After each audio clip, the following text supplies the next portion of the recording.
Дэлхийн ихтэй сургуулиудын 10 хүрэхгүй хувийн судалгааны сургуулиуд байдаг.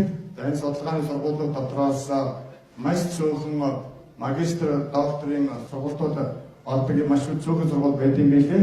Гэтэл одоо Монгол улсад маань судалгааны чиглэлээр одоо сургуульд явуулдаг анхны их сургууль нь бол Эрдмийн их сургууль байнамаа.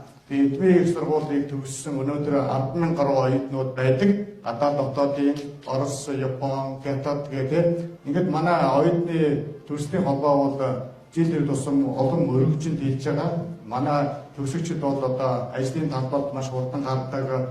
Тухайн ажил мэргэжлтэй болон бизнестэй тогтмол амжилт гаргадаг. Мөн шинжлэх ухааны чиглэлээр үргэлжлэн ажиллаж байгаа ийм одоо мундаг сайн сургууль байнамаа. Тэгээд судалгааны анхны сургууль учраас та бүхэн бас сонголтоо зөв хийсэн байна гэж харж байна. Яагаад гэвэл өнөөдөр дэлхийн нийт даяаршигдж байгаа техник технологи ийм хурдтай хөгжиж байгаа ийм үед бол шинэ мэдлэг мэдээллийг олж авах, шинжлэх ухааны эргэлтэнд оруулах, дэлхийн хүн амын одоо амьдрах түвшнийг сайжруулахад шууд нөлөөлдөг гэж үздэг учраас энэ судалгааны их сургуулийн орой их юм аа. Тийм учраас та бүхэндээ дахин баяр хүргэж Эрдэм намын ажилд нь амжилт хүсье. Баярлалаа.